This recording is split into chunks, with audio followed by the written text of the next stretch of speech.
do you have a favorite, maybe it's Jericho, post-apocalyptic, book, series, movie that you recommend where like, hey, start here. This is the pinnacle of the genre on either book, movie, television series?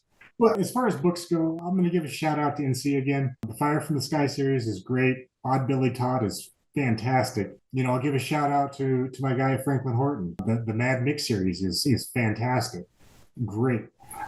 And he's got. Right, I got to look up Franklin Horton now on Audible. You're going to send me down another game. And he's another one of those that has a fantastic narrator in Kevin Pierce. Is this the Mad Mick series? Yeah, the Mad Mick series. Shit, my wife's gonna be mad. Welcome to the On the Edge podcast with your host, Scott Groves. Hey, ladies and gentlemen, it's Scott Groves here with the On the Edge podcast. I'm here with one of my favorite authors, Sean Liscom, and I fell in love with his books, the Ranch series or the Sterling series, or I think we call it a lot of different things. But was it 7 books, 8 books? 7 books in the Legacy series, yeah. Yeah, 7 books in the Legacy series. I think I devoured those on Audible, 7 books in 1 month because they were so gripping. And then at the time that we did our first podcast, you had a new series coming out, Feral Outbreak. Book 1 came out. It was a banger. I love it. Book 2 is coming out pretty soon. You put me on the early readers list. I'm only a couple chapters into it. I did have to print it out on the printer because I just can't read on the computer for that long. But Feral Outbreak Part 2 is coming here soon. The paperback and the audio will be out shortly. And man, I just wanted an opportunity to get back with you because you are not a writer by trade. If I remember correctly, No. you were a paramedic. And you're like, yeah, I got a story to tell. That has now turned into 9 different books, which is just like, I don't know, man. It just feels like you're taking on this new level of mastery in this new area, like second stage of your life post-retirement. And it blows my mind because I've got so many ideas, but putting pen to paper on, a dozen books, which is what I think you've got in your brain, at least, I hope, because I want to keep reading this Feral Outbreak series. First of all, congratulations on all the success and tell us how it's going with Feral Outbreak. What's it been like moving to a new series? Are all your readers loyal? Are you picking up new readers? Like what's going on with the new post-apocalyptic series? A lot of the readers from the Legacy series have come over and they're digging in. They're liking the Feral series. And I picked up a lot of new readers just because it kind of fringes on that whole zombie thing. And so there's crossover back and forth between the 2 series now. So give us some breakdown. Oh, wait a minute. Did you say these 2 worlds are going to collide in book 2? No, they're not going to collide, but the readers are colliding. Oh, okay. Perfect. I mean, I would kind of like if around book 5 or 6, we find out that these are actually living in the same world. I think that'd be a pretty cool twist. So obviously, the Legacy series with Sterling Ranch, you talked about, what happens when a massive EMP goes off and everything goes to shit. And this guy kind of fortuitously has a ranch and that gets into all kinds of crazy stuff. I loved that whole series. I thought it was great, like masterful storytelling. And now this one, like you said, it's a little bit our post-COVID reality that there's a outbreak. And now that the book's been out for a year, I feel like we can talk a little bit about the spoilers in book 1. But there's a bit of a flu type outbreak that starts turning some people into these feral zombie-esque type people, and a big departure from the first series. The first series more like feels more tactical. It's humans. It's a little Civil War. And this is like, oh shit, we got to shoot people as they're running at us. So tell us what is going on in that mind of yours that you have all these stories to tell. And then also maybe for the audience that didn't get a chance to listen to our first podcast, which we'll link to that, tell us a little bit about your background, about like why you're qualified to write about this stuff. Well, I don't know that I am qualified to write about it. I just know that I have a lot of fun doing it. As far as my background goes, I was a wildland firefighter and a volunteer firefighter for 23 years. I was a EMT. I was a engine captain, a strike team leader. So I filled all those roles, and then I basically took a 9-to-5 job, after I retired in 2011. And when the company was getting closed down, it's like, I can either go find another job or I can have fun writing books, because the first book in the Legacy series had just come out. And it was actually getting traction and being well received, which kind of blew my mind because it was never supposed to be published. It was just, I was going to print off a few copies, give them to some friends and say, there you go, I wrote a book, now leave me alone. Right. And And then it turns out you wrote something pretty damn good, right? Apparently, I mean, people are liking it, and I cannot believe to this day that it got the traction that it got. And then even with the new series that has come out, the Feral series, immediately it gained traction. And that was a big departure for me because, I was so used to writing in the Sterling's world, in that EMP world. And I just wanted to do something new, introduce some new characters. And the story had always been there in my mind, just kind of lurking around the background. And it was just one day after I was done writing the seventh book in the Legacy series, it was like, I'm going to step out of my comfort zone here and write this one. What I like about your books is there's plenty of books out there, right? Like, Jack Carr, former Navy SEAL, a lot of military guys. And when they write the books, there's a real emphasis on he was shooting a P320 Sig Sauer with the compensator and blah, blah, blah, blah. And it's a lot of gun culture stuff, which I love. I love shooting. I'm a former Army infantry guy myself. So I really enjoy all that stuff. What I like about your books and how you tell the story is because you have that background in, firefighting, and you've probably seen a bunch of horrendous accidents and emergency type situations. The visceral explanation of what's going on with people's bodies and injuries, and even the descriptive terms of the dead bodies, it like really brings you into the story of like, oh no, this is what it would really look like in a post-apocalyptic world, right? Like all of a sudden you get an infection that can't be treated with modern antibiotics and you're in real bad shape. And so can you talk a little bit about bringing your, firefighter experience into these books? Because it shines through in your descriptive terms of what's really going on. And it gives a whole nother layer to like the post-apocalyptic world versus like, I got a bunch of guns and supplies and we're going to talk about the body armor that I stole from the, sporting goods store. It's like, well, I don't care if the body armor was 12 gauge, 14 gauge, 27 gauge. I don't care what the rating was. I want to hear about like what a bullet does to a human body. I have seen, even not even being in the military, but I have seen the effects of a bullet on a body, and it's not pretty. A 22 can kill you just as fast as a 223, depending on placement. But as far as the rest of the injuries go, like dealing with broken ribs or almost getting strangled, or there's real lasting consequences to those. It's not like you just shake off some broken ribs and go run 20 miles. It's not happening. And I try to bring that, the realism of that, the injuries, and try to keep that part of it real. Yes, the gun culture is fun. It's fun to learn new things in the gun culture. But to me, that's not the biggest part of the story. You want to bring in that human aspect of it. Yeah.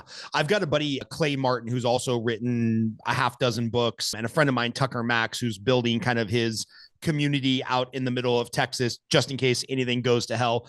And, they totally understand all of the stuff that, emergency preparedness and having supplies and whatnot, but they're also gun nerds, right?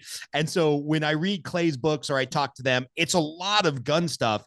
And sometimes it's just more interesting to dive into like, how many years of food supply do you have? Like, how would you filter water if all of a sudden the faucet doesn't run, Yeah. And that's the kind of stuff that you address in your book. Like when somebody gets a broken rib in the book, they have to have community to stand guard because they're down for a couple of weeks, just getting out of bed when you have a broken rib. I broke a rib one time boxing. It was the most horrific injury because you forget your rib cage kind of controls everything and you can't move for like just getting out of bed is excruciating pain. It hurts to breathe. Yeah, it hurts to breathe. Exactly. Every breath you're like, oh yeah, that still hurts. Oh yeah, that still works. And it works, but it hurts. So Is that intentional that you do that? Or is that just something that kind of like happens naturally because of your background? I think part of it's natural just because of the background and seeing the injuries and seeing it. I've had broken ribs. I've broken 3 or 4 of them at different times. And it's not something you get up and walk away from. And being able to rely on those in your community to help you, like when I broke my knee, being able to rely on my wife to step up and take care of the chores around the homestead and help me do what I needed to do. There was no way I was going to do it by myself. Yeah. So I mean, trying to bring that realism into it is just it's I think it's just part of my natural flow. So talk a little bit about, you mentioned one of my favorite words, homestead. I think, again, a lot of post-apocalyptic books are written by ex-military who currently live in an apartment in, New York, LA, Miami, but you're really doing the stuff that you talk about in the book. So can you talk a little bit about moving out to the middle of nowhere, which is an undisclosed place where you live, and building a homestead with chickens and propane stoves and all the stuff? Can you talk about this idea of, at our age, post 40, post 50, being like, yeah, this is what I want to do. I want to build a homestead and not have any of the modern like creature comforts. I've said it before. My wife and I had talked about it for a long time. And once the youngest daughter was getting ready to move out on her own and do her own thing, it was like, now's our chance. And we took that chance. I mean, we jumped in with both feet, no parachute, and it just went for it and did a lot of learning along the way. I mean, we both had that preparedness mindset, but there was a lot of things that came up that it was like, I didn't see that coming. I didn't see that coming. But we both have that mentality of learning to deal with problems instead of just freak out about them. And that has gotten us through. But we started out living, the first few times we went out to our property, we would stay in the back of our Durango until we moved an old cab over camper out there. And then we'd still go out on the weekends, rain, snow, sleet, or shine, and work on the property, clearing sagebrush and making the driveways and everything. And then we moved out there in our fifth wheel when we moved out there full time. And then we took, I don't know, a year to trying to decide what kind of building we wanted to live in permanently. And we went with a tiny house. It's 200 square feet, but it's just me and my wife and the cats and dogs. And it works phenomenally well for us. We don't need the big house. We don't need the multiple bedrooms. I mean, if somebody wants to come out and hang out for the weekend, I still got the fifth wheel. It's still ready to go. They can camp out bring there. A tent. Do I got to bring a tent? If you want to bring a tent, bring a tent. You might have to share with the scorpions and the snakes, but hey. Hey, this quick interruption is brought to you by me, Scott Groves, the host of the On the Edge podcast. This podcast is brought to you by me. I'm a loan officer who can help you with a mortgage in all 50 states across the United States. I also coach loan officers. So if you are a home buyer who's looking to get a mortgage, if you're a realtor who's looking to partner with an awesome loan officer, or if you're a loan officer looking for coaching, get in touch with me. It's those sources of revenue that allow us to produce this podcast and get out a new episode to you every week for the last couple of years. So if you're looking for a mortgage, if you're looking for a mortgage lender to partner with, or you're looking for a mortgage coach, I'm your guy. Now back to your regularly scheduled programming. So for context, you had to drive a couple hours back into town to use your parents' spare bedroom just so we could have internet good enough to do this interview. And when we interviewed you the first time, one of the learning experiences you talked about is like, oh, just a flat tire on our property is a big deal. I hadn't thought about having to have an extra, set of 4 tires and learn how to patch my own tire and do this. And then like, oh, do we have a battery operated air hose and et cetera? I mean, the list just goes on and on and on, where it's like, if my wife's tire is a little low, I fill it up, I drive it literally 3 minutes away to a tire shop. So, building that homestead out in the middle of nowhere, what are a couple of the other examples of like, oh yeah, this is stuff where we had to learn and we realized we didn't have the right gear. And thank goodness we had that preparedness mindset. Yeah, the tires were huge for us. And I mean, because anytime we go anywhere, I'll do a walk around of the vehicle and I'll check the tires. If I see a nail, dead stop right there, fix it, and plug the hole, do it, take care of it. Instead of trying to deal with it on the side of a dirt road in between middle of no and where, you deal with it there at home where you have all your tools and you have everything you need. And dealing with things like solar power. When we first moved out there, we were extremely underpowered, and that made life difficult, but we sorted through it. We gained the knowledge that we need to gain and built our system up from there. And now, I mean, I can run the AC, I can run the fridge, the coffee maker, you name it, and not worry about it. And then in the winter times, if it's been cloudy for 3 or 4 days and we haven't gotten a lot of sun, we do have the backup generator, 2 of them, because the old rule, 1 is none and 2 is 1. And you keep fuel for them on hand at all times, and that's fuel dedicated for them. One of them's propane and one of them's gasoline, and that way if there's a problem with one, theoretically you won't have a problem with the other. And I think it was last winter I went to start my propane generator, and it's a dual fuel. It's gasoline and propane, and I forgot, like a dork, to shut off the gasoline, the shut off valve. And I went out there, I hit the key started it up, started to walk away, and I hear this poof.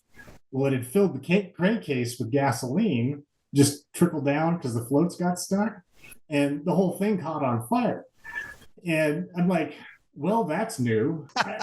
Walked over to the side of our utility shed, grabbed the fire extinguisher off the wall, walked back over, put it out, and just figured out what the problem was. And in the meantime, lit up the other generator and took care of business.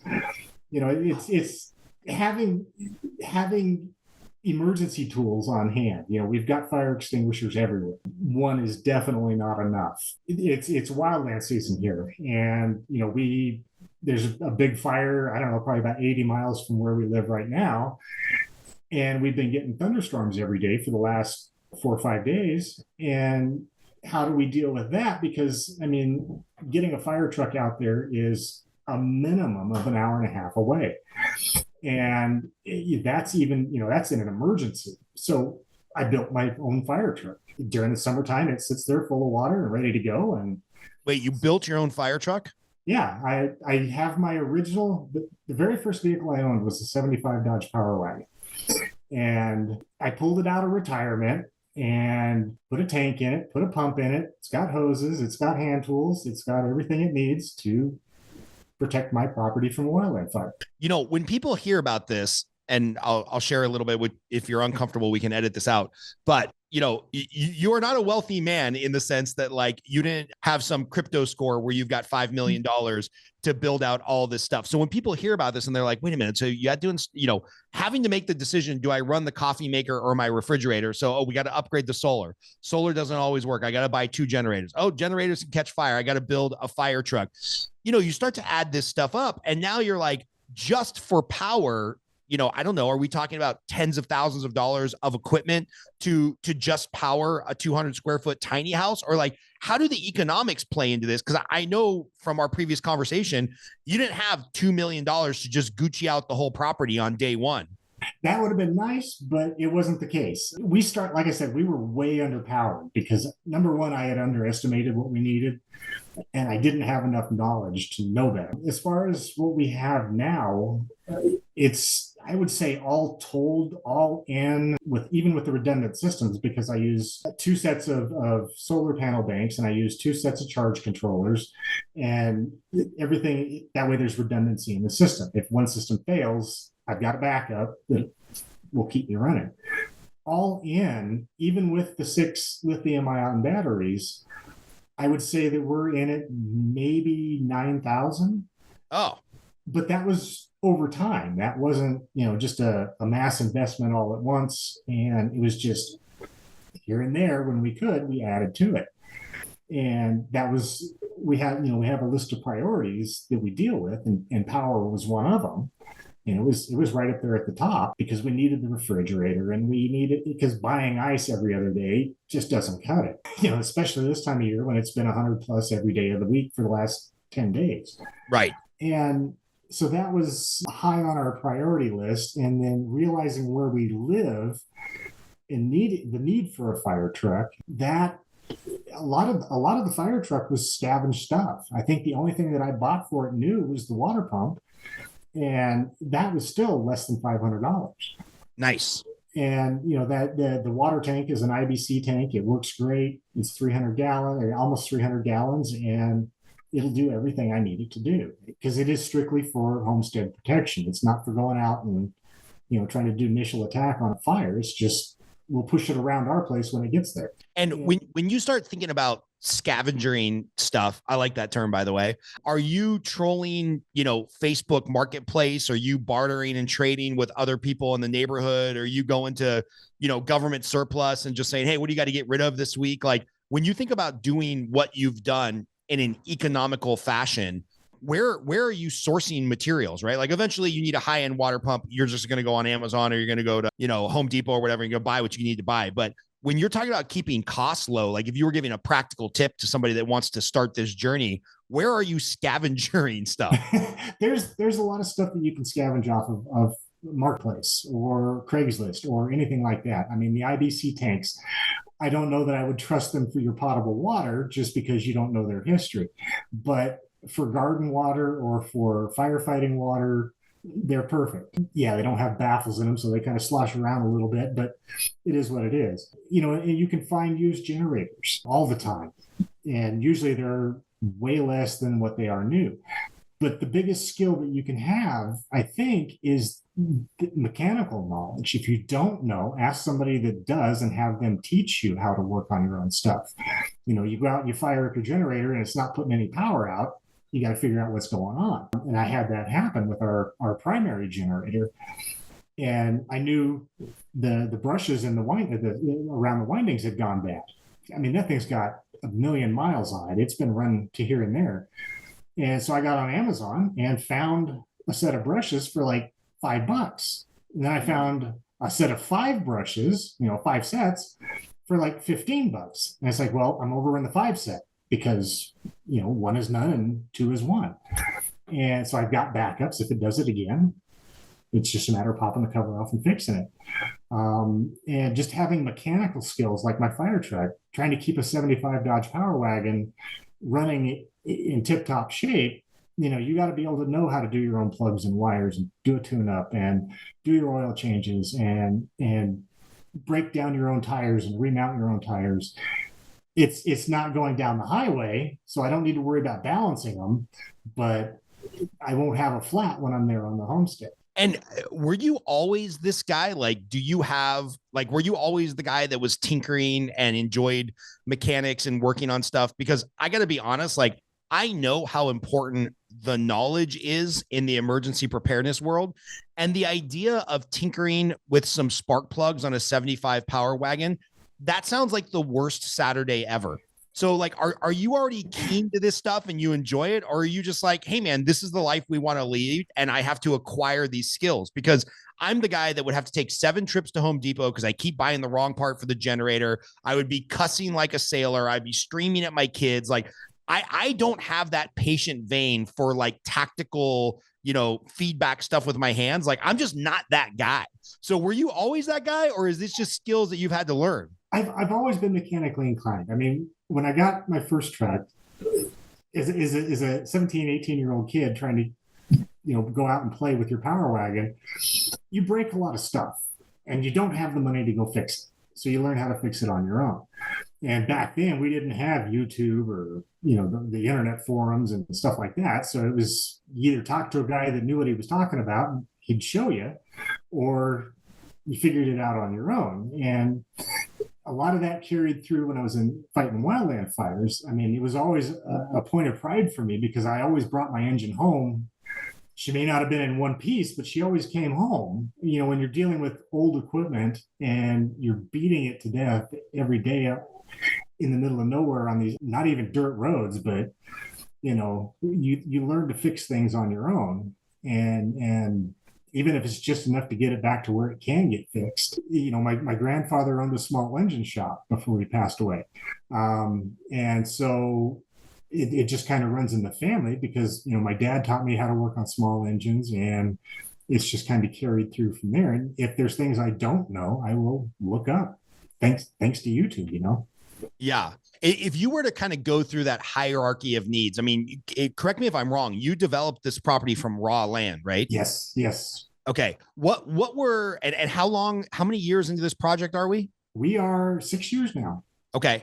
And what did it look like in hierarchy of needs? Obviously, you could probably, for a weekend of clearing brush or whatever, you could get out there in their Dodge Durango, bring enough supplies to stay for a long weekend or maybe even a week. But when you started saying, okay, we're going to be out here for a couple of weeks, a month, when you're in that 1 year stage with your 5th wheel out there trying to figure out what kind of house you wanted to build, what were the hierarchy of needs on the property? Fuel was the biggest one because we never leave town with less than half a tank. If we're getting down to half a tank, it's stop and fill it up, because you never know if you're going to get detoured by a road being washed out or a fire cutting a road off, or, you never know if you're going to have to detour. And in an emergency, you don't want to be trying to fill your car with 5-gallon gas cans so you can get to town or get out of a bad situation. So fuel is always a big one. We keep extra fuel on hand for the generators, for the quads, for our water heater, we keep extra fuel on hand. And so that was a big one. And then learning to grocery shop effectively for a month at a time, because I hate going to town. I despise it. And so learning to shop effectively for a month, you learn what will stay, what you can keep on hand for a month and what you can't. We do use, some canned goods. And right now, with the weather being nice and stuff, we'll enjoy the salads and stuff, but we go to every couple of weeks to get those. And it's a day out on the town for me and the wife. We'll go to one of the northern towns, not the big city, but things like that. What about water? What was the water plan? The water plan, when I was still working, is when we first moved out there. I would bring my 1 ton into town. I'd fill my 55-gallon drums at my mom and dad's place. And then I'd do that about once a week in the summer, and then about once every 15, 16 days in the wintertime. And now that I'm not working, instead of driving, 100 miles one way and then back with a load of water, there's a aquifer fed spring out there. And somebody somewhere along the line had plumbed in some plumbing for it. So all you have to do is go hook your hose up to it and your pump, and you can pump it straight up from the aquifer. And that's like 12 miles from my house. And it takes me, about 70 minutes to fill a 300-gallon tank.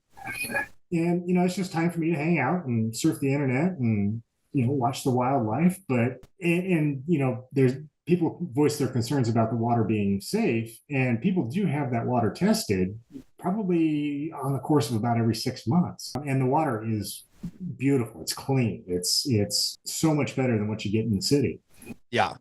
And so, that's just one of our normal chores. And with it being so hot now, I'll be up at 5 o'clock in the morning, and by 6:30, I've had my coffee and I'm headed to the watering hole so I can be home by 8. And have you thought about dropping the, whatever it is, 10, 20, 30, 40 grand to put a well on your property? Because I know wells, finding one, digging one, testing one, running the battery, having the backup, storing the water, mixing that with rainwater, all that crazy stuff. I mean, just for water security, you can quickly drop $100 grand if you're building like a large scale homestead. Yes. When we first moved out there, I called around. I called 7 different well drilling companies that are in the area, in the region. I got 1 phone call back, and yeah, that was just one. And probably a piece of evidence. When I talked to them and told them where we were, it was the same company that drilled my neighbor's well. And I asked her, I said, what are we looking, basically for just a starting quote? She gave me a $40,000 quote. And that's if we hit water, right away. If we don't hit water right away, the cost just keeps going up and up and up. And so that is in our plans, but it's in our long-term plans. It's not in our immediate plans. So going back to my buddy Clay, who's building his place out in Arkansas, I think I can say that's not too geographically specific. And my buddy Tucker and his crew that are building in Texas, they constantly talk about the number one underrated kind of like pillar of building sustainable living is what you just said, your neighbor, right? Like community. Mm-hmm. And so when you moved out there and started building, obviously, if you have a good relationship with your neighbor and the shit really hits the fan and it's a little scary for whatever reason, wildfire, civil unrest, whatever, sometimes driving 12 miles to an aquifer can be a problem. So I'm guessing you probably go to your neighbor for some emergency water. Could you talk about your plan when you moved out there of like building community? Because this is something we touched on the last interview we did, but I don't think we really dove in.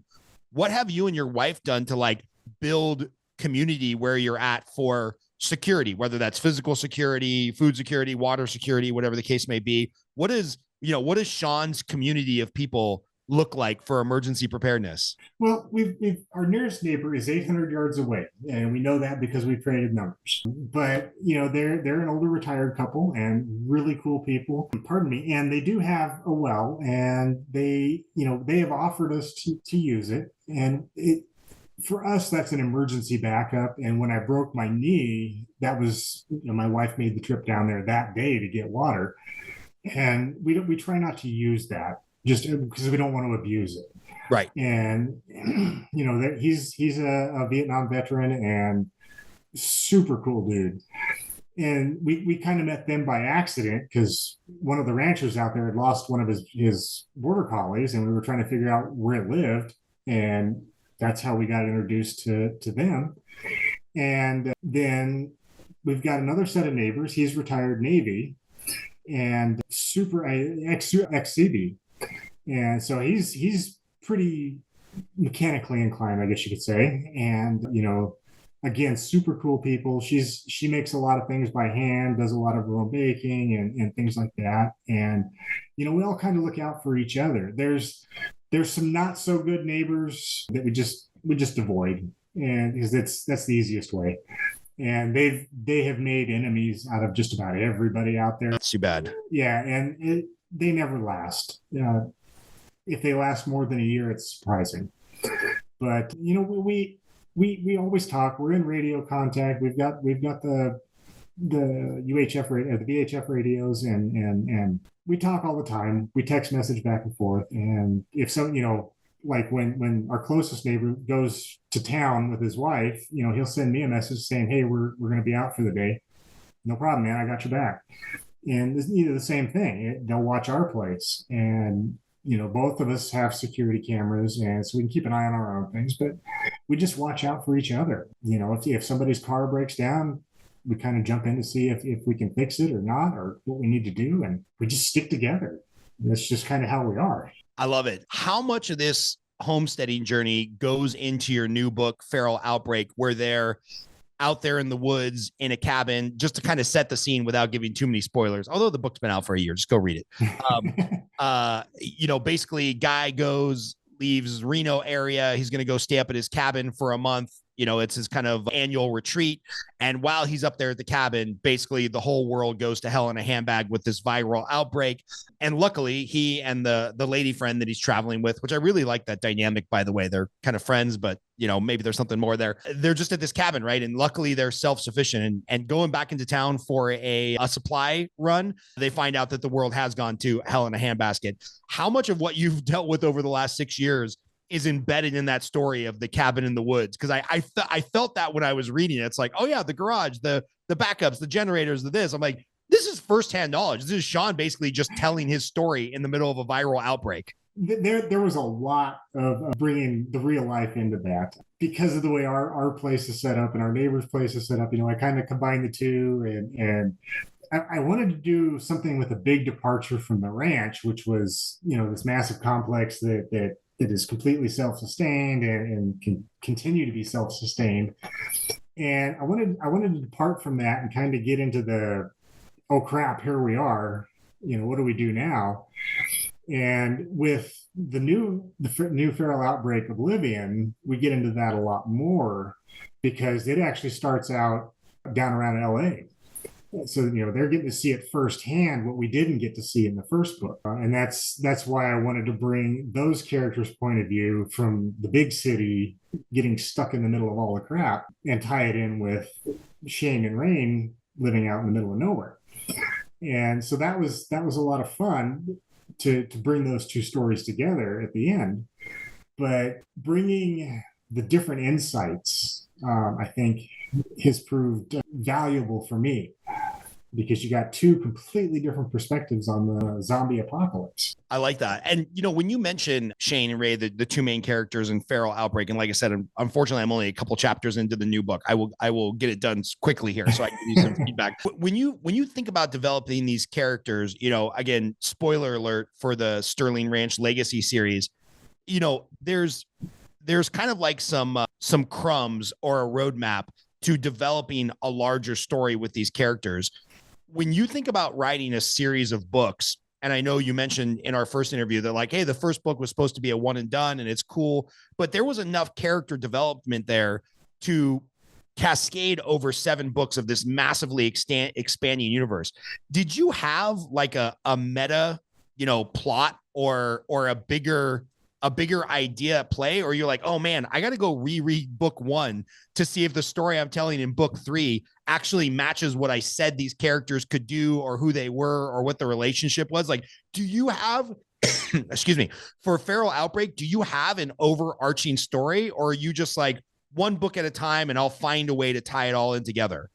Feral Outbreak was supposed to be a one and done, and it was so well received that it's like, you know what? I'm gonna start the second book. And yeah, one and done is not your style. You already have a piece of evidence that the ranch series was not a one and done. It was 1 and 7 more or 6 more. Sorry. Yep. And so then I wanted to do a completely different perspective, but I wanted the 2 stories to tie together at the end. And from the feedback that I'm getting is that I pulled it off, because you're switching. In Feral Outbreak Oblivion, you're completely new characters, and there's no mention of Shane and Rain from the first book. But as we go through, there's little Easter eggs of how these stories are going to end up intertwining. And in I believe it's the last 3 chapters or 2 chapters of Oblivion, the 2 stories basically just collide, and I think I pulled it off from the reviews that I'm getting and the feedback I'm getting from different readers. And so how many more books do you have in your mind in the Feral Outbreak series? Well, there's already I left Oblivion open to a 3rd book, and I've already been kind of, tinkering with it in my mind, where I want to go with it, how I want to do it. But I've got another project that I've already started working on. Can you tell us what it is, or is this top secret? Nope, it was top secret, but I'm going to give you the exclusive. Perfect. The only other person that knows about this is my wife, because she always knows what I'm working on. But there will be an 8th book in the ranch series. Oh, nice. I like that. And it's going to take place a few years after the last book with Tara, because the 7th book jumped all the way back to the beginning. But this is going to take place a few years later when Jason's the governor. And so let me pause there for a second. When I wrote book 3 of the ranch series, it's based on, trying to save the world from this plague being released on the public and everything. And it was released in December of 2019. Good timing. Yeah. And so there was like, wow, as 2020 rolled through, it's like, that's kind of creepy. And then when I was sitting down, because I'm like 6 chapters in to the new ranch book, I don't even have a working name yet.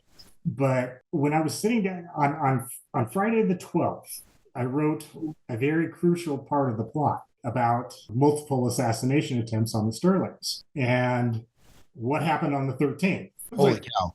Yeah, I mean, I took a day off. I'm like, that's crazy. And then my wife pointed out to me with the Feral series, she says, that there's a new COVID going around for 24. I'm like, really? And she says, yeah, I heard about it when I was up in Oregon. There's like this new COVID strain going around that's got its own vaccine and this and that and the other thing. It's like, what am I doing here?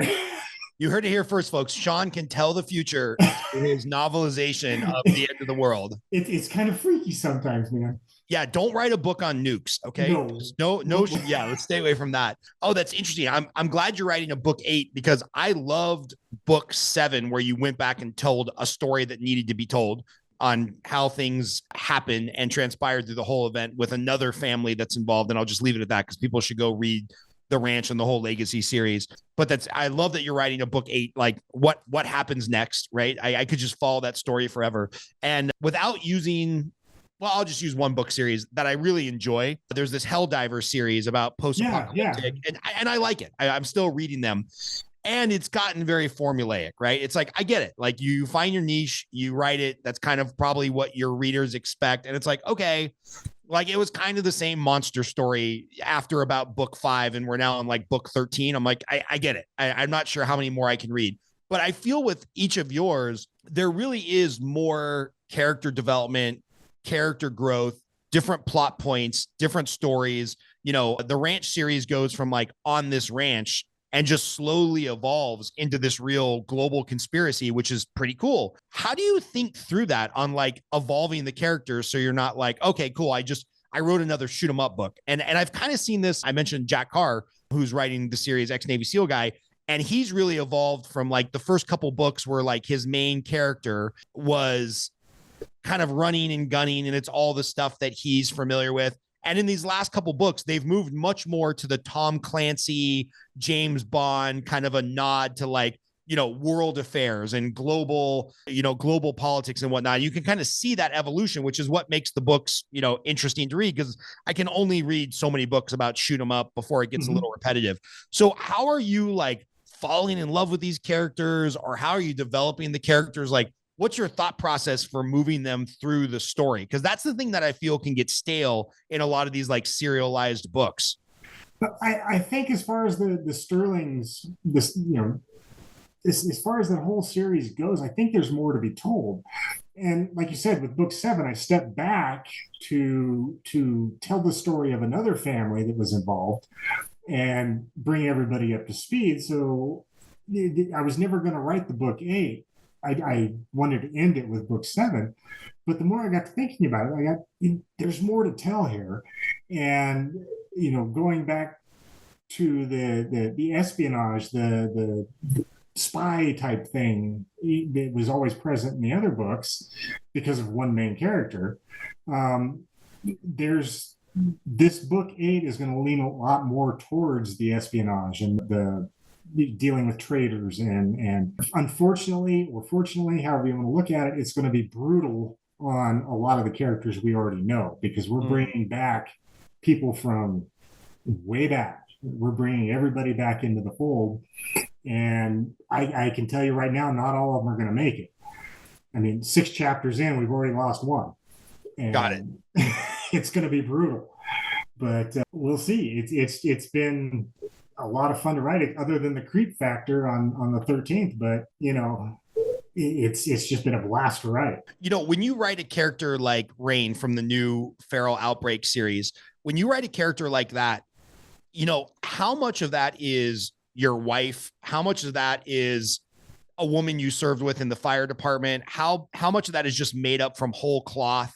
How much of that is an amalgamation from, Ripley in Aliens plus this person in this movie? Like, there's only so many stories to be told. I think, there's like 11 stories that can be told or whatever. Mm-hmm. And when you're developing a character, how do you do that? Is it just made up out of whole cloth, or is it like, oh no, this is a little bit of my friend Betsy, and this is a little bit of Deirdre, who I used to know? Like, how do you create a character, because they feel real in the books? I think they feel real because I don't go from the script. I don't take notes. There's no pre-planning on who these people were. When I first started the Feral series, Rain was supposed to be this, I guess you would say, docile, demure type of character. And just in writing the story, she was telling me that's not who she is.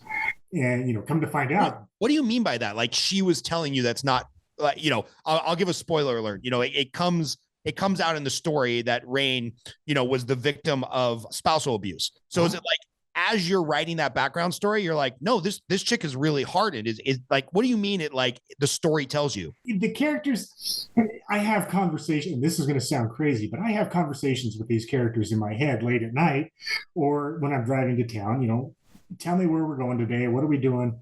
Where's this story going? And with Rain, it was interesting because, you bring up the spousal abuse part of it, and that was a large part of her life before now.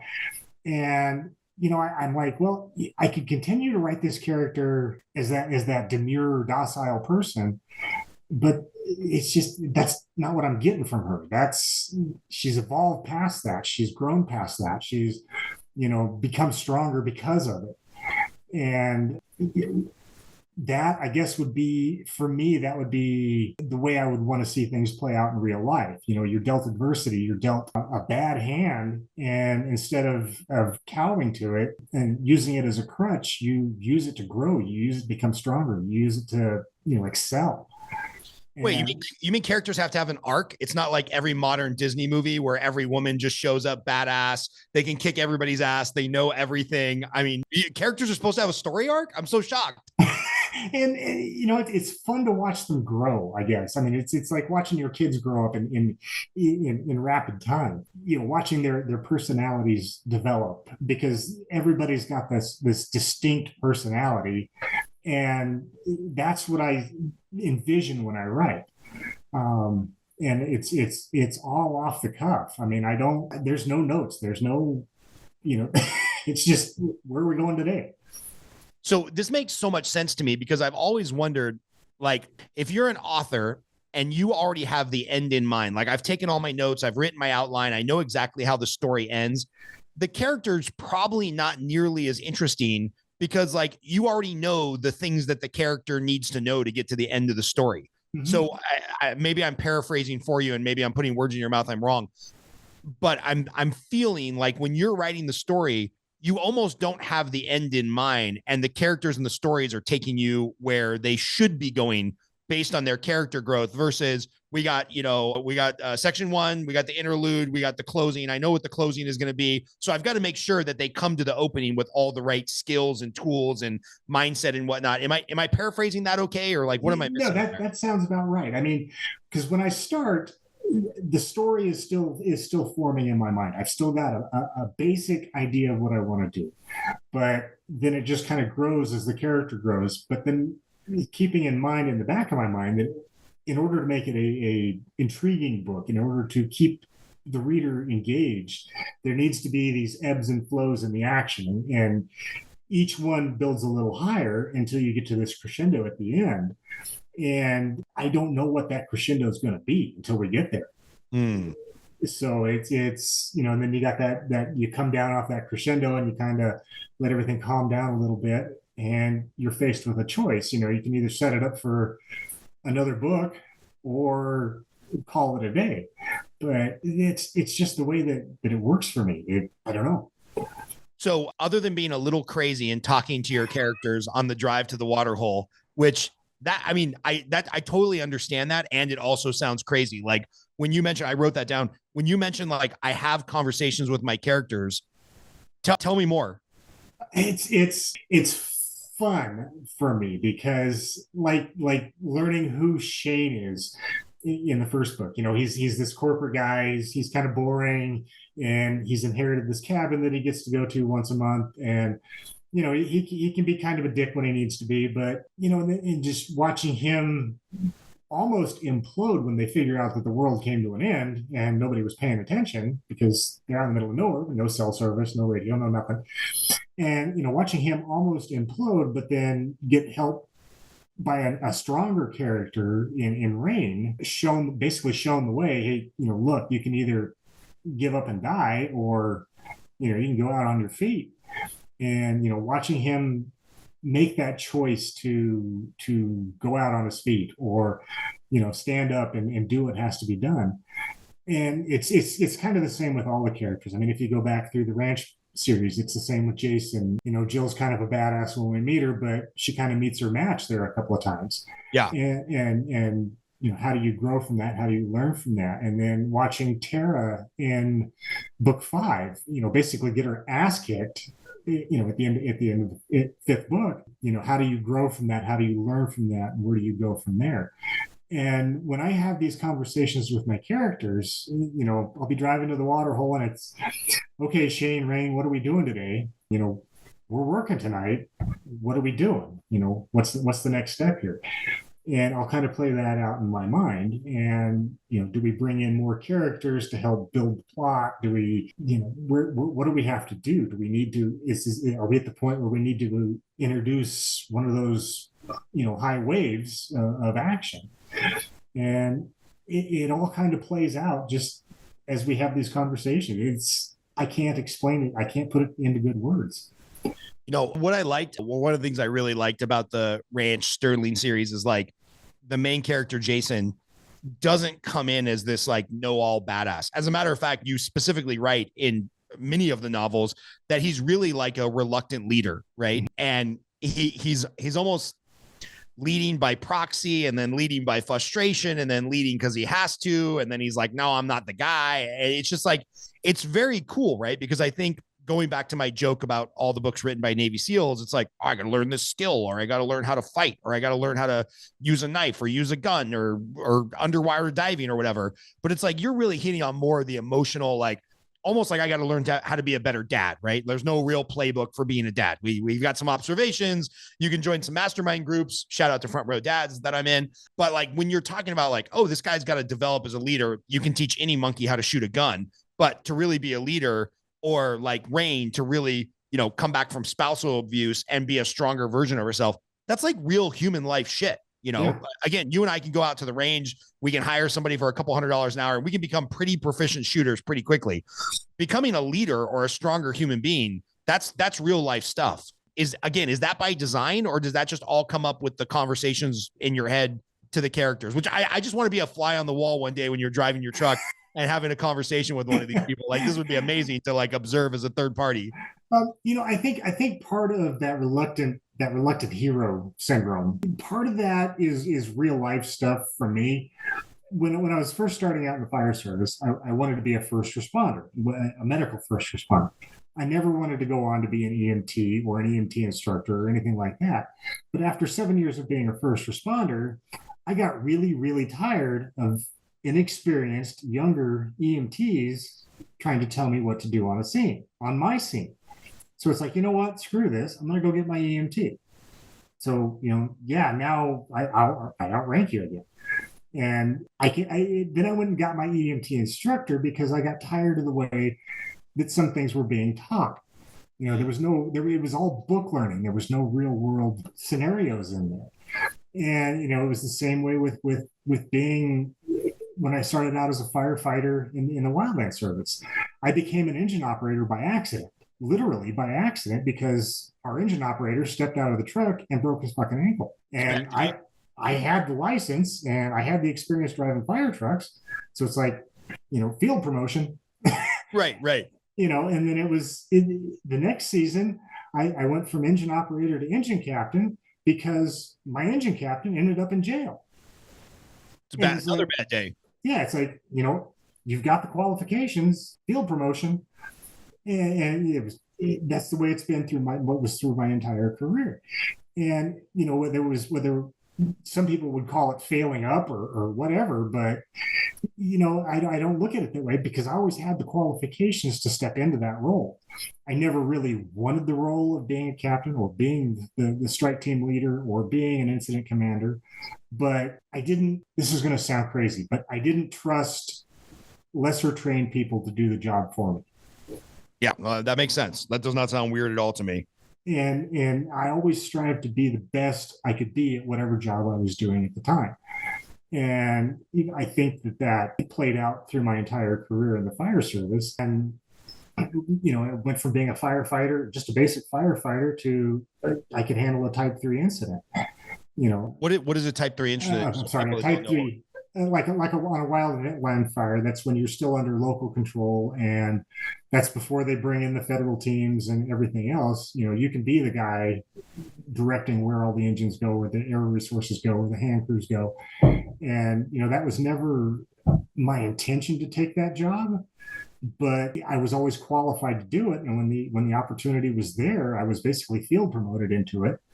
And okay, well, let's run with it. Yeah. Going back to the EMT stuff, I'm going to criticize the person that I am. There's a lot of people that have taken a bunch of the fun stuff, the gun shooting and the night this and the evasive driving and whatnot. I know a lot of people that are proficient at stuff for taking lives or defending their homestead, and they've never taken an EMT class. And I haven't taken any emergency medical training since the Army, learning how to run an IV and just very basic stuff. I've got some Boy Scout training. I could put on a pressure dressing. I think in an emergency moment, I wouldn't remember how to do like a sucking chest wound dressing or anything like this. But I have found, because I've tried to search some of this stuff out, there is a lot of snake oil salesmen in emergency medical preparedness. And the reality is, it's way, way, way more likely because I drive so often back and forth from Las Vegas to LA, and we have a place in both areas. It's way more likely that I'm going to come up on a roadside accident where I have to be the first responder and use a tourniquet or use some emergency preparedness or a fire extinguisher. In an emergency situation, a lot of people fumble with the fire extinguisher, can't pull the pin out of it, right? Yep. So if somebody's looking to get some of that emergency medical training, is there a database of good trainers, or are there local resources where you can go to just learn how to use a pressure dressing, a J hook into the mouth to like open up an airway, or, properly apply a tourniquet? I know there's a few companies like Fieldcraft Survival. Actually, I'm wearing their shirt. Shout out to Fieldcraft Survival and Sheepdog Response that do some regional stuff. Unfortunately, they don't come to Vegas enough. But where should people look if they're like, man, I either drive a lot, or I'm likely to come across this problem, or I'm on a homestead and I need to know what to do if the chainsaw jumps and I put a hole in my leg? Like, where do people go for good emergency medical training? You can start with places like the Red Cross. Oh, interesting. Yeah, because you can get your CPR card through there. You can get your AED training through there, your automatic external defibrillator training. Is that the paddles clear? Yeah. Yeah. Except they're pads now. They just kind of stick on your chest. But you can get that training even through a lot of workplaces now. You can get your basic first aid. It's not even considered first responder level, but it's considered basic first aid. And how to apply bandages or run the AED or, do CPR. A lot of workplaces offer that through their safety programs. If you're looking for something even just a little more advanced, you can look at the community colleges, for a few bucks. There's a great community college right down the street from our house. I didn't even think of that. There's Pasadena City College in LA. And then there's, I can't remember what it is, Southeastern Las Vegas College or whatever. They offer like, EMT level classes or something. A lot of I know how it used to be was get into an EMT class, you had to be sponsored by an organization. I don't know if it's that way anymore because I've been out for too long. But for like a first responder class, which I think is like 40 hours, over the course of the semester. So it's like 2 hours a week. You can get first responder certified, and you can learn how to do splints and bandages and occlusive dressings, the sucking chest wound dressings, and C-spine stabilization. Those are all things you can learn at the community college level, and usually the classes are pretty cheap, and it's 40 hours over the course of a semester. So, yeah, that's awesome. Is there any other medical training, if somebody is building a homestead and they're an hour and a half away from a hospital, or, like I said, they're on the road a lot. I think I read in Mike Glover's book, Preparedness, again, the owner of Fieldcraft Survival, great guy, support his company. I think I read something that like, oh man, if you drive X hundreds of thousands of miles in your lifetime, like the percentage of chance that you're going to come across a catastrophic scene on the freeway at some point on your life is way, way greater than every other emergency that people prepare for. So is there some, upper level training that a normal civilian should be thinking about, or, books they should be reading, or supplies they should have in their car? How do you think about this? In all of our cars, in my truck that's parked outside right now, in the back we've got a tote, one of the Rubbermaid totes, and in there's a backpack. In that backpack, it's all my get home stuff in case I break down on the side of the road, or there's water purification and stuff like that. But some comfortable shoes. Yeah, comfortable shoes and socks. There's also a first aid kit in there. It's just a basic first aid kit. It's, just some bandages and some wrap. A lot of the stuff you can pick up at Walmart for next to nothing. And if you go to pick up the self-adhesive wrap, don't go to the medical section, go to the animal section, because it's half the price and it's the same stuff. Just a little tip. But animal supplies, you heard it here first. Yeah. And just being able to control the airway and the breathing and circulation and stuff like that, and that's all it is it's a very, very basic kit, because it's better than having nothing. There's rubber gloves in there. There's a CPR mask in there, because I don't want to do, mouth to mouth on Joe Blow that I don't know. Will I do it if I have to? Sure. But if I can be safe about it, I will. Yeah. I prefer not to exchange blood and bodily fluids with a stranger on the side of the road. Yeah. And the supplies themselves are pretty cheap. As far as the knowledge goes, you can buy basic first aid books. They're small. They're not very big. You can get a little pamphlet type thing. It'll tell you what to do in a case of, I got a cut on my arm. And it's that simple, but I guess a lot of it is just common sense and not believing everything that you see in the movies. Cars don't automatically explode when they roll over, especially the new ones. They're designed to not do that. Can they catch fire? Yes, but generally they don't. Don't go yanking people out of a car that's been rolled over if there's no need to. Just leave them in their seatbelt, keep them where they are until emergency services get there. Keep them from thrashing around. If they're intent on getting out, get them down on the ground and secure their neck to keep them from hurting themselves. It's basic stuff. Giving them shade. It's 101 degrees outside right now, and the sun's just beating down. Give them some shade so that when they're laying there on the ground, they're not getting beat to death by the sun too. Don't make the situation worse. Yeah, there was tragically in Vegas, there was a car accident. It was a football player, I think somebody on the Raiders, 6 o'clock in the morning, going 150 miles on a residential street trying to show off. Corvette plows into some poor lady that was like with her dog, just going to an early job, maid services or something. Car caught on fire and she perished. They couldn't get her out of the car. And I think, I don't know, I'm morbid. I looked this up. I think there was like 20 bystanders that stopped, with their cars, and not a single person had a fire extinguisher in their car. Had one person on that road that morning had a fire extinguisher and been able to abate the flames for 10 minutes. Fire services could have got there and that lady would have lived. She didn't die from the car accident. She died from burning alive, which is like the most horrible thing I've ever heard. And just, an ounce of prevention, right? $25 fire extinguisher and 10 minutes of training on it. Somebody could have saved her life in that crucial 10-minute response time for a fire truck. And it's just all these little things add up where, like, if you have a more prepared population, you have a way safer population. Exactly. And the cost is minimal. I mean, for a $25 fire extinguisher, you can spend $25 and get a load of basic first aid supplies from places like Walmart or Amazon or wherever. And it's just something to stop the bleeding or, cover a burn or, it's little things that can make all the difference in the world, and buy them the time that they need until the professionals can get there.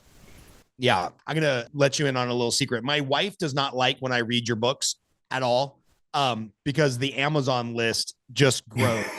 And she's like, why do we need 50 backup batteries for your rangefinder and your thermal scope? Well, I was reading one of Sean's books and they ran out of batteries. And like in a power down situation, I want to have a month worth of batteries, right? Because like we have thunderstorms in Vegas, we have earthquakes in LA, et cetera, where it's like, the power going out for a sustainable amount of time. Poor people in Texas, when they had that snowstorm, there's a lot of people without power for 5 or 6 weeks.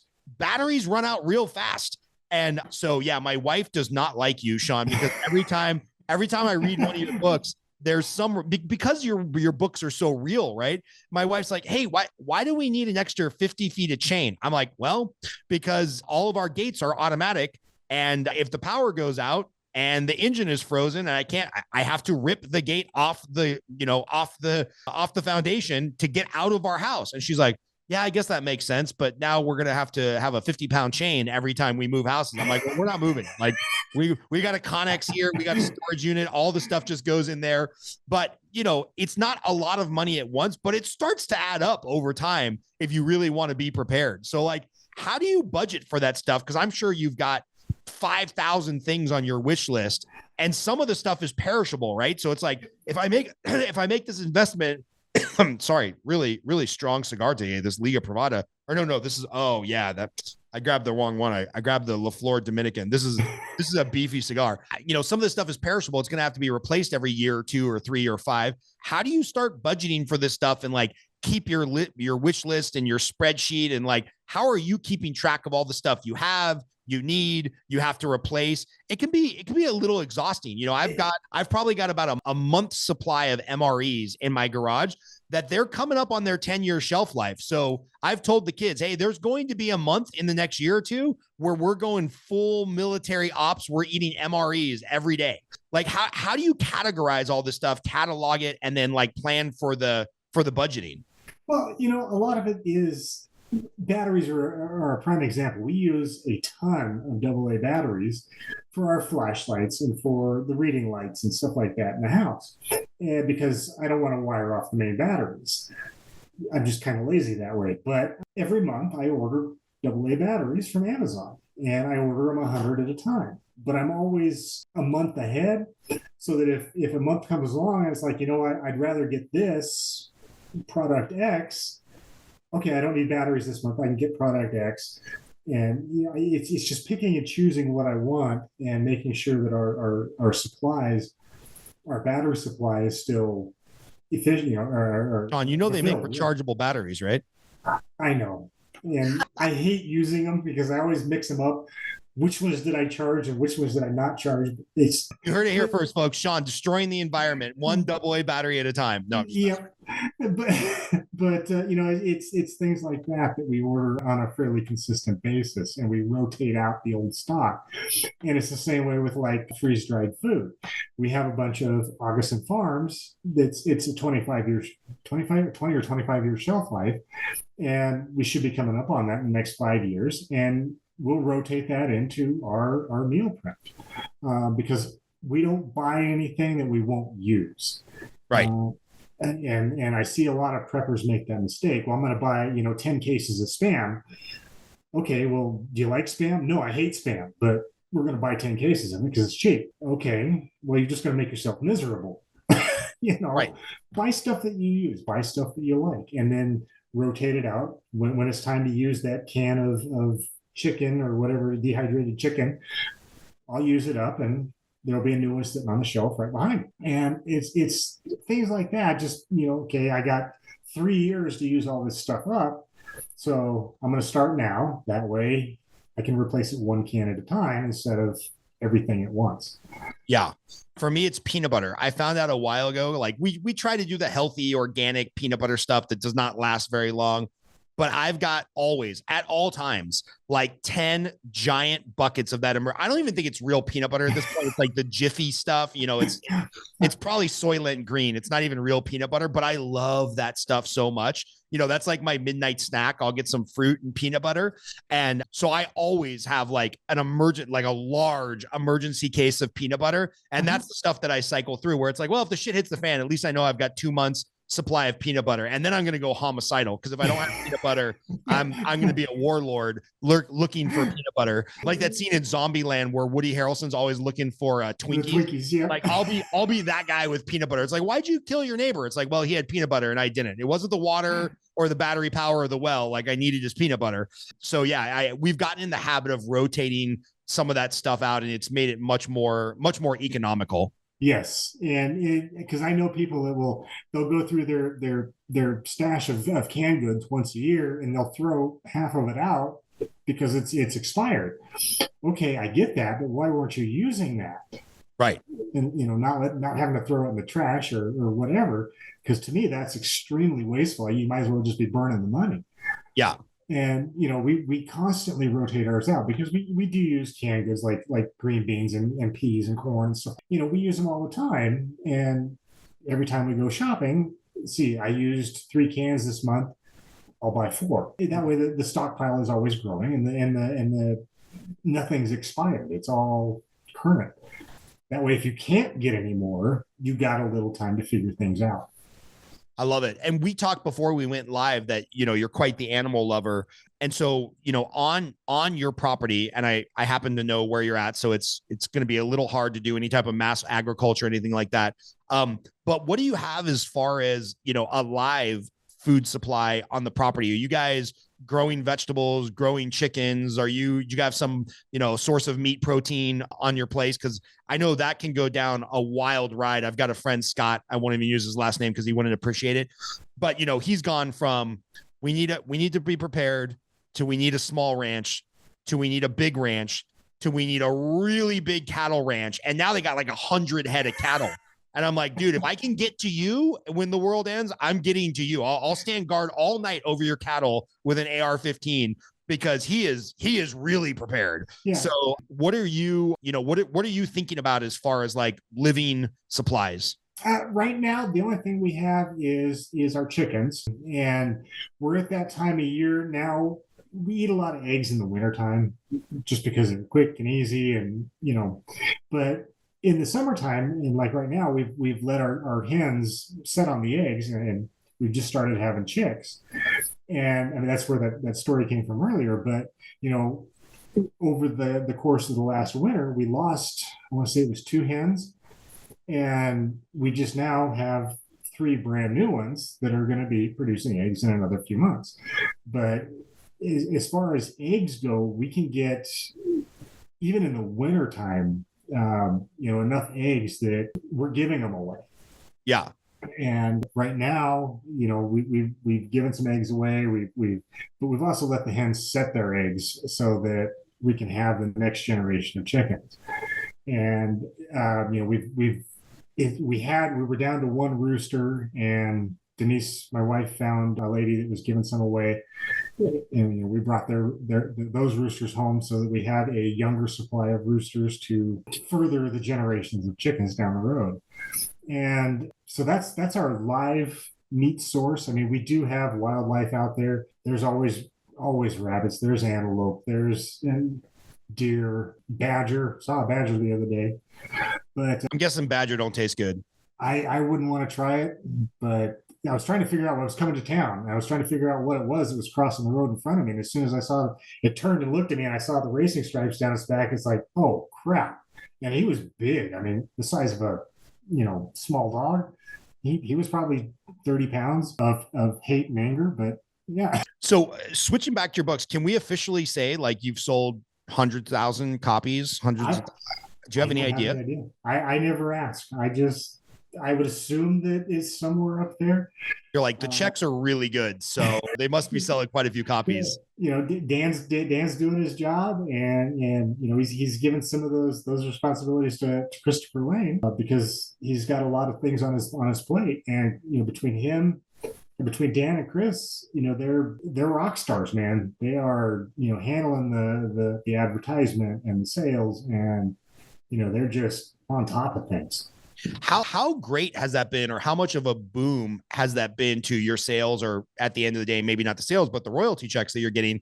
How big has that been for you to have a real publisher to handle all that stuff? Because you made the introduction. I was able to interview your publisher. Great guy. We had a great conversation. Speaks very highly of you and your work. But how great has that been to like just be a writer and not have to deal with the marketing and the bullshit? Like you don't even really have like a social media presence. You check your email once a week. You just watch the checks roll in retirement. I mean, that seems like a pretty great life.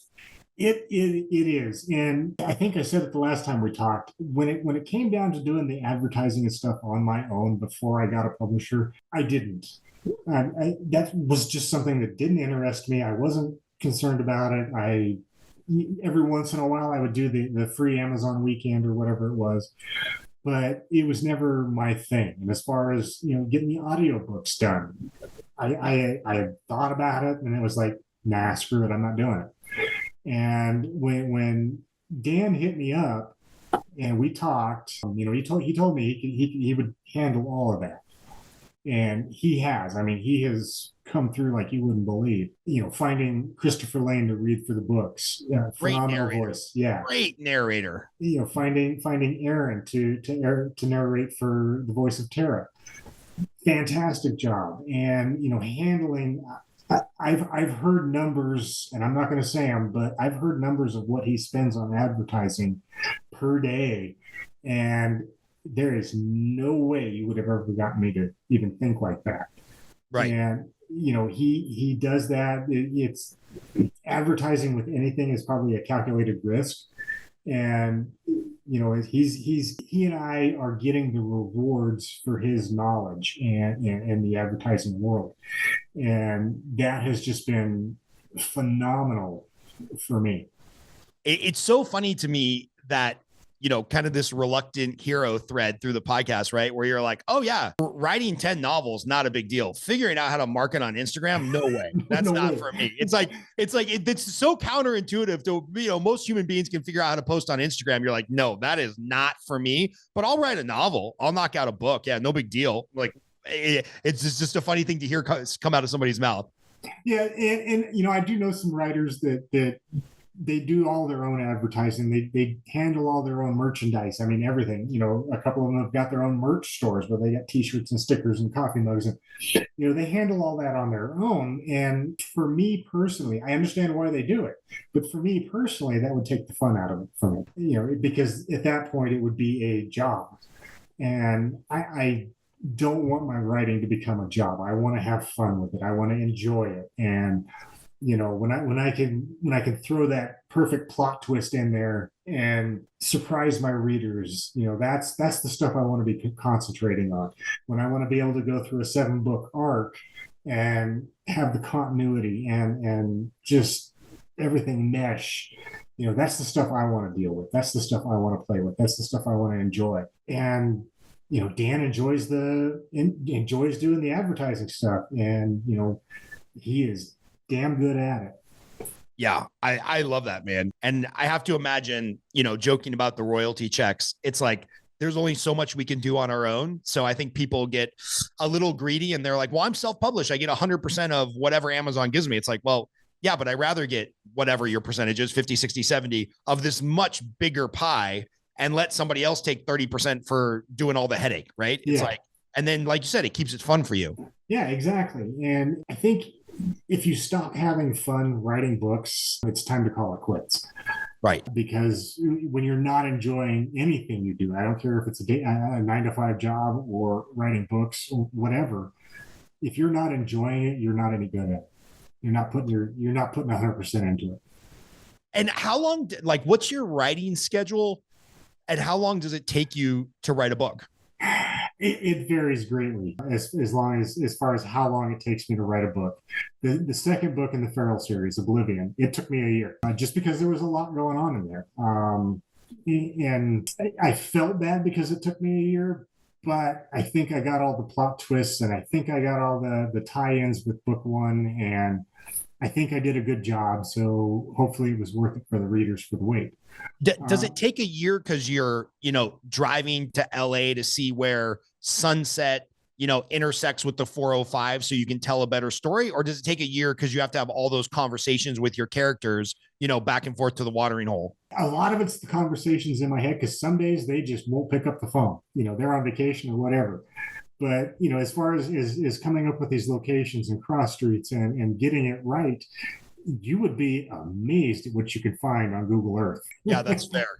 I mean, you can look at it and be right there on that intersection and, have a firsthand point of view from it without ever leaving the comfort of your chair. But, it varies greatly in how long it takes me to write. Like I said, I just started the new ranch book, and in the span of about 3 weeks, and that includes taking a week off when the granddaughter was here, I'm 6 chapters into it and feeling really good about where it's going and where it's headed, and just enjoying being back with those characters from the Legacy series and seeing how they've aged. Because, I mean, when we started the Legacy series, Jason was 39 years old. In this new book, he's 51. Right. He's almost my age.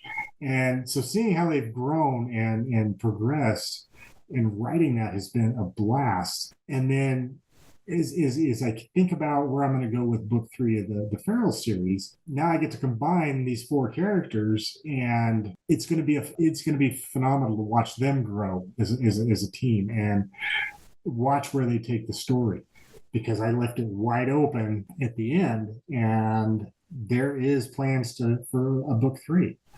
So, but like I said, I'm one of those guys that I can only work on one book at a time. I've tried doing multiple projects at a time, and I can't do it. Yeah, that makes sense. So too many conversations in your head. We don't want you to go crazy, Sean. We don't want you to drive your wife out of the tiny home. Get confused. I doubt you'll have any insight into this because you do let your publisher take care of everything. Do you get fan mail or do you get any demographic studies back from Amazon or Audible? Do you have any idea who's reading your books? Like, I mean, when I think of people reading post-apocalyptic books, I think 35 to 45-year-old male who has this like dream of saving the world if everything goes to shit. But do you have any idea like who your reader is or who your, super fans are? I have never asked Dan about the demographics of it. But one thing I've noticed is that in the written reviews, when they leave a review on Amazon or Goodreads, a surprising number of those are women. And I find that interesting because I wouldn't think that that's the target audience. Right. But, maybe it's because there are strong female leads in my books that maybe that's what draws them to them. I mean, The Ranch has 2,000 reviews. Legacy of Violence has 1,700, 5-star reviews. These are not poorly or limited review books. Like you've got to be killing it with a big cross section of readers. Yeah, and it's strange because I don't know who is buying these. I have seen reviews from, the 70-year-old retired Navy guy. I have seen reviews from the 25-year-old housewife. And it's just like, okay, I'm not sure what I'm doing, but I'm going to keep doing it. Yes, that's good. Don't change nothing, man. And the fun and the playfulness that I can feel in your voice and see in your body language when you're talking about this, and you just said like, if I ever stop having fun doing this, it's time to turn it in and put down the pen. How much more fun do you have in your life? Because I need like 20, 30 more books from you over the course of the next 10 years. Like, do you think this has a shelf life or do you already have other series of books that you're developing in your mind? Other stories you want to tell? With opening up the can of worms that is the 8th book in The Ranch, I could be opening up myself to continue the Ranch series on down the road. Yes, let's do that. The Feral series is definitely open for, more books. Is it going to be just a trilogy? Quite possibly, and then I'll move on to something else. Do I have thoughts of going back to maybe writing science fiction? Yeah, I do.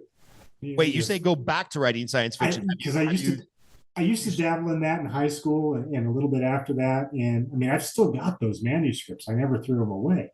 They were printed out on the old dot matrix. How can you be a hoarder and live in a tiny home? This doesn't make any sense. Do you have like a 10,000 square foot storage unit you're not telling us about somewhere? I've got a computer box full of my old manuscripts, and some of them are just partials. Some of them are no more than 2 or 3 pages, but then there's some that are 50, 60, 70 pages. And I never threw those away. And I still don't throw away stuff, partial manuscripts or stuff that goes on the cutting room floor. I still don't throw that away. It gets labeled and put into a file folder on my computer because I don't have to put it into a computer paper box anymore. But I used to play around with a lot of the science fiction type stuff. Think a cross between Star Wars and Star Trek and Battlestar Galactica. So it was kind of a hybrid between somewhat known properties. Yeah. I mean, not a lot of fans of those 3 franchises. Kind of a hybrid between the 3, and I may go back to doing that because every once in a while I'll break out those old manuscripts and just kind of thumb through them and see what I was thinking at the time. My kids are not yet old enough to watch a movie like Aliens, which is, people forget that Alien was basically a horror movie. Yeah, it happens in space. It's cool. Everybody loves Aliens because they're space marines and it's action and it's just shit going everywhere. Aliens is probably my top 10 movies, but Alien is a horror story or a horror film. And my kids are not old enough to watch that. So I've been telling them for several weeks now, this like space marine story, right? Which I'm stealing a little bit from Aliens. I'm stealing a little bit from Knights of the Round Table. I'm stealing a little bit from this. And they just think it's amazing because they've never heard any of these stories or they've never seen the movies. One day they're going to get to watch all these movies and they're like, oh, Dad's a moron. He was just ripping off like an amalgamation of 7 movies. But as I've been telling them these stories, I'm like, oh, there's a book in there. And I know that you are not formally trained in writing. Do you think most people have a good story to tell or a good book to write? I think that there is. In every one of us, there is a story that we want to tell. And like I said, last time we talked, I do hang out with a lot of aspiring writer Facebook groups and supporting these guys. And I see a lot of the questions, and a lot of people suffer horribly, horribly from the imposter syndrome. And I still do occasionally. It's like, what am I writing here? Is this gonna bomb? Is this gonna, because I haven't had a bomb yet. Fingers crossed, knock on wood. But is this going to be the one? See, there's always that self-doubt in the back of your mind. But these people are paralyzed by that imposter syndrome. And you try to encourage them, and they're just worried that, it's not going to be good enough, and it's not going to be good enough. And they keep going back through this. They'll spend years editing their book and never publish it.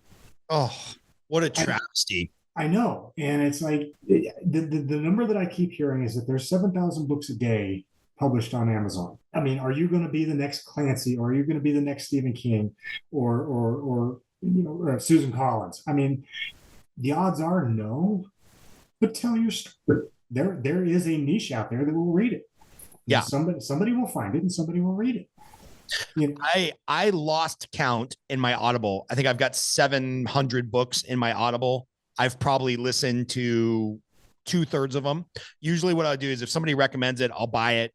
If somebody else recommends it, I'll download it. And if I get a third recommendation, I'll actually read it, right? A lot of those are business, self-development, sales books, but I'm a little embarrassed to admit that 200 plus of them are post-apocalyptic, feral outbreak, hell divers, the ranch series. Yeah. What's the famous one? 1 minute past or 1 minute after. 1 minute. 1 second after. Yeah. 1 second after. Yeah. I've read all of those books. I mean, it's just like, the list just goes on and on and on. So there's a different way to tell your I mean, there's only so many ways that the world can end, right? It's like virus, EMP, solar flare.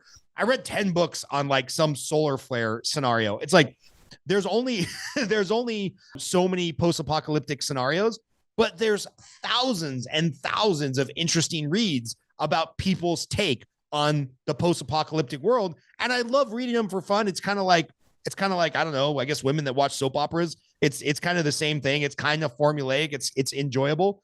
But in every one of those books, I feel like I learned something like, oh, that's a skill that I should probably acquire. Or that's the EMT scenario that I need to go take a class on at the junior college. Or, oh yeah, that's a supply I should probably have. Like, it's kind of fun. It's like a whole world onto itself. Yeah. And I tell that to all these new writers, the same thing. The story has been told a million times.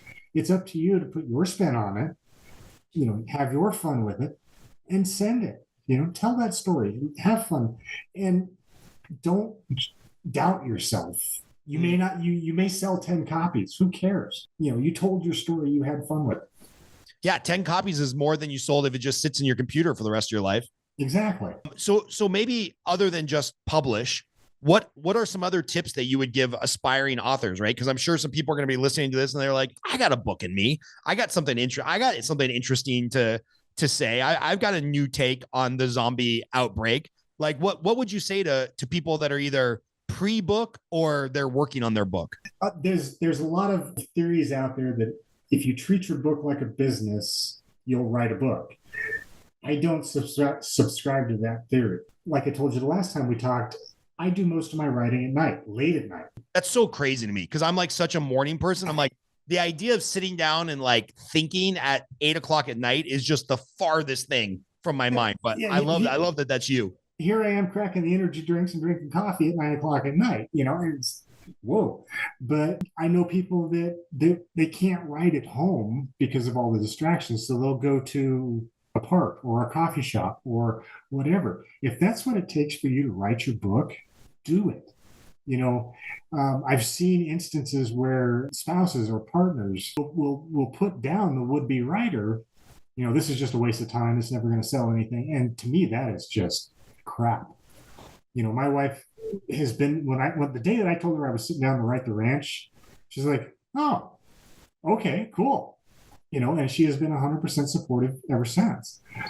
And she likes those first-class plane tickets. That's why. And, but it's you got to have a support system, whether it's your spouse or your partner or your online community or, through these Facebook groups, not just just for the cheerleader aspect of it, but just knowing that people are curious as to what you're doing. You're like, if I can write a book, anybody can write a book, right? Yeah. And when I wrote The Ranch, I did that while working a 9-to-5 job.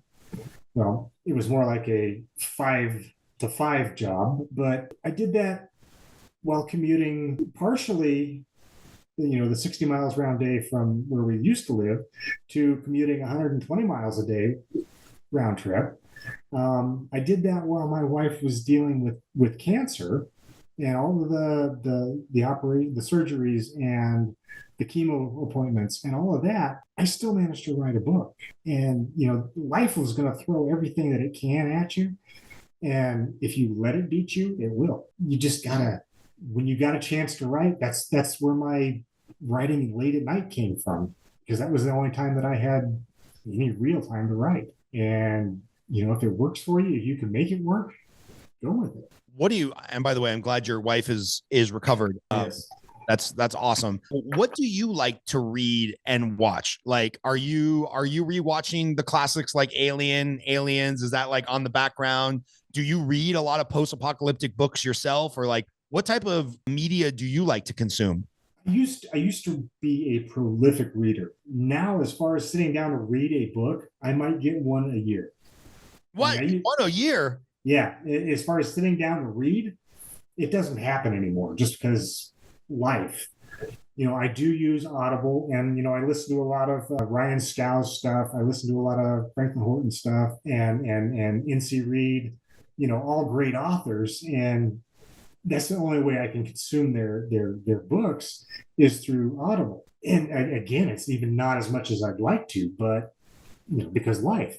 As far as sitting down and watching a movie, I love The Hunger Games. I'll never get tired of watching that. I'll watch Aliens. I'll watch, as far as TV shows go, like The 100 on, I think it's on Netflix or Hulu, whatever it is. Oh, by the way, I was just looking this up. NC Reed sounded so familiar. It was you, the Fire from the Sky series, like 8 books. You sent me down that path the last time we talked, and I lost another 150 hours of my life listening to like all 8 or 9 of those books. That was the solar flare one. Yep. So yeah, you tell NC Reed he owes you a commission.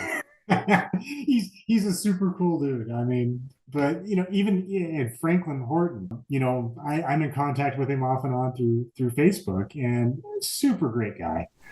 Give you the shirt off his back as far as knowledge goes, and trying to help you out and trying to learn the trade and things like that. Great guy. But, I don't get a lot of time to consume the media that I used to. And I kind of miss that. It used to be one of our traditions is that when I would finish a book, we'd do a binge watch of Jericho, the season and a half of Jericho. And that was just kind of a tradition, but tradition has fallen out just because time.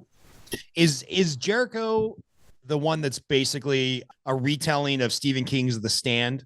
I vaguely remember that those two are real close. Yeah, Jericho was based off of I'm trying to remember when it came out. It was 2003 or 2004, somewhere in that neighborhood.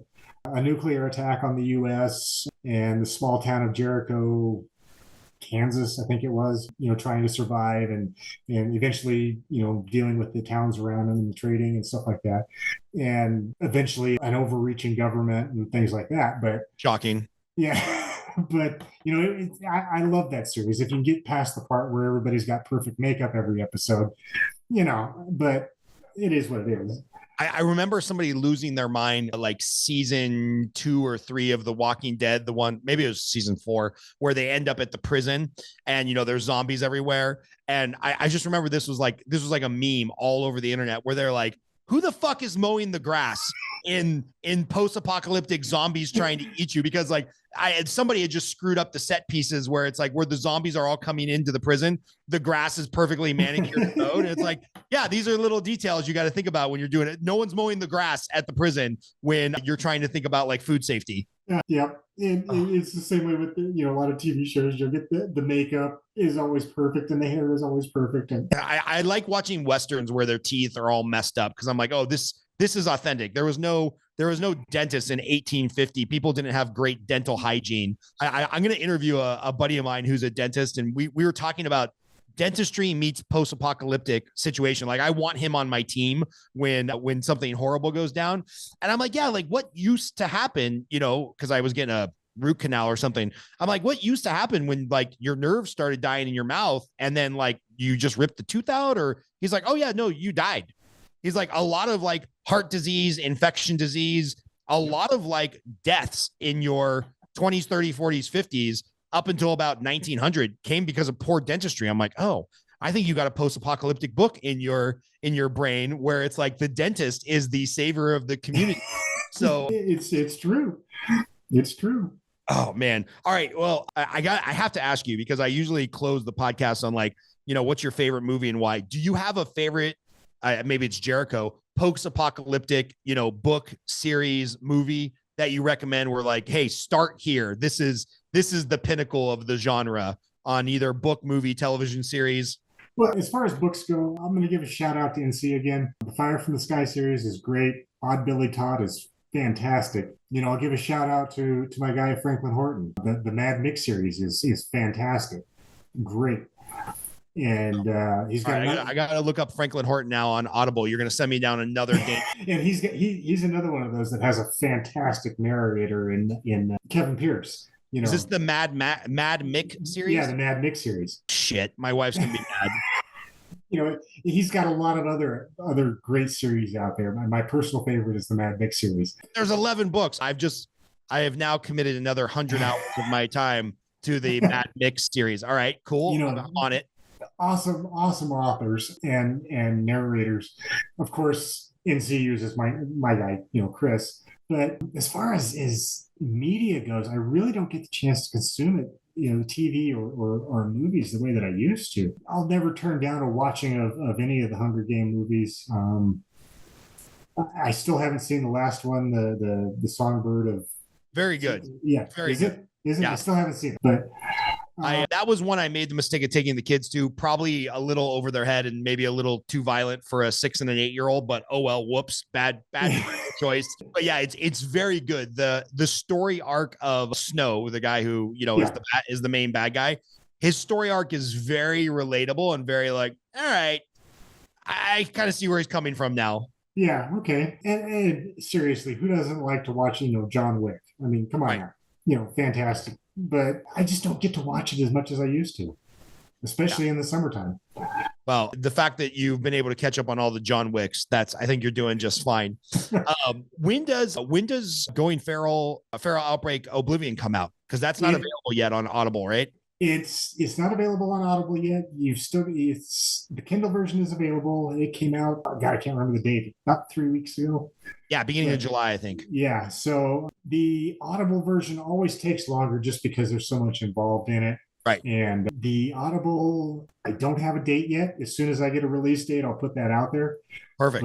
And then the paperback version will release about the same time. Great.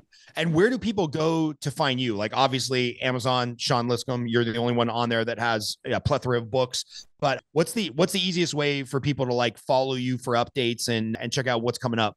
The easiest way is just to look me up, you know, my name on Facebook or Sterling's Ranch on Instagram. Perfect. Sterling's Ranch on Instagram. We'll make sure we link to all those. And then last question before we go, because I know you got to start the long drive home. What are you most looking forward to here on the second half of 2024? I know you dropped the top secret that the 8th book of the ranch is in the works, but what are you personally or professionally most looking forward to this second half of the year? Oh, I am so amped about the 8th book of the ranch right now. As far as everything else goes, things were in that quiet period of the summer. You know, the thunderstorms are starting to come around, so everybody's staying home and we're just kind of keeping an eye on things. And, you know, I got a buddy coming out here in a couple of weeks. We're going to go ride quads and just be gone all day and go to the hot springs and explore and, you know, just doing little things like that and staying cool, you know, but we don't have any real big projects left. I think a lot of the stuff that we've been trying to get done is done. That's awesome, man. Well, we'll have you back on in about a year when book 8 launches. Cause I love talking to you, man. Your energy is like, exactly what I would expect out of somebody who's got this second career in writing, this second chapter of like your professional career. It's just super cool and inspiring, man. And like what you're doing is something I want to do one day when retirement is ready, and like I can, tell my Space Marine science fiction book series. So I appreciate you, man. It's real inspiring to talk to you. I really appreciate being here. I have so much fun every time I do one of these, and it's just I love putting it out there, how my mind works, and hopefully somewhere along the line some aspiring writer will pick up on it and say, I'm not doing it wrong. I love it. We'll talk to you soon, Sean. All right. Thanks, Scott. You have a good one.